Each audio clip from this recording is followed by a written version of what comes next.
Welcome everybody to the 10 a.m. Collider coffee break on this Friday morning, where we just like to take a few minutes with you to let you know what we've been up to at Collider this week, and to keep you updated on all the news and programming from our end. So thanks for joining us this morning, and I'll turn it over to my colleague Jamie to let you know what he's been working on this week. Hey, thanks so much, Amanda. So just a couple of things this week. The first that I think is really important for our community is Shrpa. So Shrpa is a new startup that's formed by Chris Lukenbill and Andy Vig. And they were fortunate enough to be named in as a semifinalist for the Minnesota Cup. And on Wednesday, they actually did their pitches at the semifinalist showcase. So they won't find out probably for another week if they're advancing, but I just wanted to acknowledge all the hard work that they've done over the past few months to really progress in this competition. And I think it's a great way to showcase what's going on in the region as well. So we wish them luck as the judges make their decision on who will move forward in the competition. And I think that, irregardless of the competition, they've got a lot of great stuff on the horizon. So we're happy that they're moving forward. We're also happy that, we could be here at Collider to help offer support and assistance when they need it. So I love it. And I'm just really, really proud of those guys and all they've done. The second thing is our second episode of Ecosystem North will launch today, and it's featuring Will Kitchen from Winona State University. Will has been a fantastic breath of fresh air in our region. For those of you that don't know him, Will has had an amazing career doing, anything from what he's currently doing now, which is work with entrepreneurs and interns at Winona State University, to selling Belgian waffles across the world, to his work with IBM India.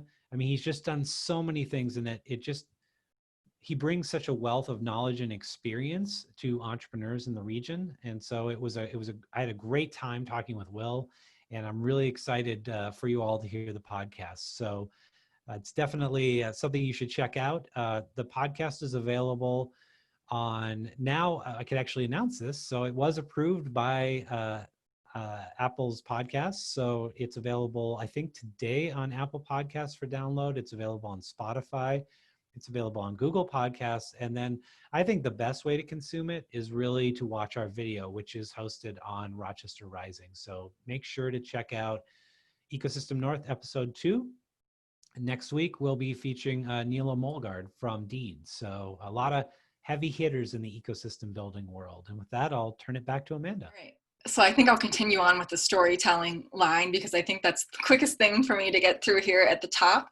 So the original Rochester Rising podcast this week, we aired episode 187, also with some big hitters in the venture capital space. I talked with Mary Grove, a managing partner at Bread and Butter Ventures, and Pam York, a partner at Capita 3. Two venture capitalists. They're based in Minneapolis, but they're investing really all over, with some focus in the Midwest. So it was a really great conversation. Well, first of all, you don't really get to talk with two female venture capitalists very often. So that was really fantastic. Bread and Butter Ventures had just launched within the last couple months here in Minnesota. So that was really fun to talk with Mary about that at the very early stages of that fund. But check it out. We talk about what venture capital is about, how raising a venture capital firm is extremely entrepreneurial, what they look for in investments, and more about their journey and kind of take on the venture capital space here in Minnesota. So you can find that on our website, rochesterrising.org, also on Spotify and on Apple Podcasts. So pretty much wherever you listen in, you can find both of these podcasts, the Rochester Rising and the Ecosystem North. You can find it there. I wanted to spend the bulk of my time with you all today talking about our Ecosystem Navigator program, because I think this last week has been pretty momentous in that program. So I won't recap too much, except to say that this is a program funded by the Ewing Marion Kauffman Foundation to basically help entrepreneurs especially entrepreneurs in Rochester that have been systemically excluded from the community, to help them connect with frameworks and networks to improve their chances for success in their entrepreneurial endeavor or understanding what it means to be an entrepreneur. So we're very excited to announce a major step forward with this. We're currently have applications open for 3 ecosystem navigators. These are contract positions that would run from September 15th, 2020 through December 15th, 2021. We're looking to hire 3 individuals to work or to serve 3 distinct communities here in Rochester. One navigator would serve female entrepreneurial community, one would serve the Black entrepreneurial community here in Rochester, and one would serve the Hispanic entrepreneurial community here in Rochester. And that person also needs to be bilingual. So you can find more information about these job postings on the Collider website. It's right on the homepage, as well as on the Rochester Rising website. But really, I think what we're looking for, what a strong individual to me would be someone very passionate about the entrepreneurial community here in Rochester, already very connected in to that community. Their responsibilities will be to identify and connect with small business owners or aspiring entrepreneurs in Rochester. They would actively listen in and understand where this person is with development of their current business and their professional needs, and they'd be able to identify local resources and rapidly connect those entrepreneurs in with those resources. And Collider would provide the training of what business resources are available and kind of a workflow of how the navigator should connect in. But again, we can't teach that passion, so that would really be someone who stands out to us, someone who's very passionate about the community, wants to serve, wants to help people succeed. So again, this is a contract position, so check it out either on the Rochester Rising website or the Collider website, and we will be accepting applications through until August 28th. Also this week, you've heard me talk about it a lot at this point, but we finally released the results of our listening session with the public. Just to recap a little bit, this was 100 listening sessions that we did with entrepreneurs and entrepreneurial service organizations in Rochester to better understand gaps and assets in the community through the eyes of these 100 people. There were a lot more kind of goals of these listening sessions, but I'll just state that one here. On Monday, we actually hosted a listening session to discuss the results of this report with entrepreneurial service organizations and other key stakeholders in Rochester. We actually had over 26 people join in or access the video of the discussion that was recorded to open up the communication about the findings and ways that these partners in the community can start the process of working together to build solutions or to work towards solutions to some of these gaps that we found. So again,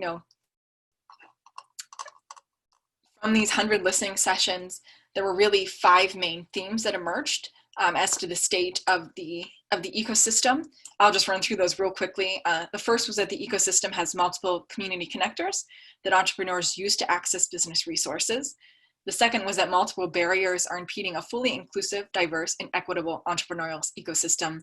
The third was that barriers exist in the ecosystem that slow its growth. The fourth most common theme we heard was that Mayo Clinic has a complicated relationship with the Rochester entrepreneurial ecosystem. And the fifth most common theme we heard was that entrepreneurs in the ecosystem have gaps in business knowledge and are asking for more educational resources. So the point with sharing this information with the community was to kind of share these assets that we heard, these gaps, and really help identify those partners in the community who are best positioned to start to build a solution towards some of these gaps that we heard. So it was a really exciting start to that on Monday, and we're very excited to be able to finally share this with the public and open up that conversation in the community. So I encourage you all to read it. It is quite long, but there's a summary as well as a video.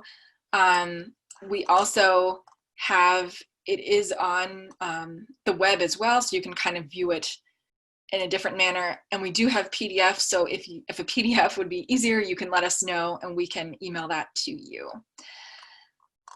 I think I talked enough, so I will. That is it for me for today. I'll send it over to Jamie for any final thoughts he has. Thanks, Amanda. So we spend a lot of time tooting everyone else's horn a lot. We talked about Shrpa, we talked about all the amazing people that are doing things to support our ecosystem. But what we don't tend to do a lot is talk about what we've done here at Collider. And I think what Amanda was just discussing, the work that she's done on this project is, first of all, groundbreaking. Second of all, massively impactful to our ecosystem going forward. The fact that we had 20 or so engaged people in this listening session on Monday is I hope game changing for really understanding maybe some of those gaps. We wanted to set out with this project to really listen to entrepreneurs first and be able to inform our ecosystem, service organizations, as well as the entire community of maybe what we're lacking as we move forward with our entrepreneurial ecosystem. So, this work wasn't done by anyone else. It was done by us. And I really want to say, great work, Amanda. This was phenomenal. And the fact that I think based on Monday's discussions that there's going to be a number of amazing outcomes that come from this work, that shows why Collider's here. That shows why we advocate for our entrepreneurs in the community.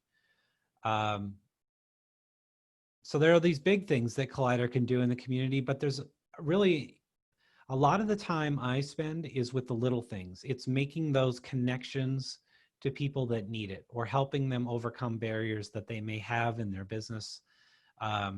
So when you think about, we've introduced people to their co-founders. We've got people in front of angel investors. We've got people in front of venture investors. We've helped people with legal and other technical support in the community. We helped remote workers find jobs when there's maybe lapsed and they were looking for new work. We've done a lot over the last year and a half with Collider Foundation and then previously Collider Co-working. And I just don't think we take enough time to say, like, we've done a lot in this community. And I really, really enjoy this work. And I think it's so critical. And again, that's my final word this week. All right. Well, thanks to all of you for watching today. The best way you can help us is by forwarding this video on to someone else, to just one other person. And we also encourage you to like us, follow us on Facebook, and follow our account on YouTube to stay up to date and informed with what we're doing. So thanks to everyone for tuning in. You can join us next week again at 10 a.m. on Friday for our next coffee break. All right, so enjoy your weekend, everybody.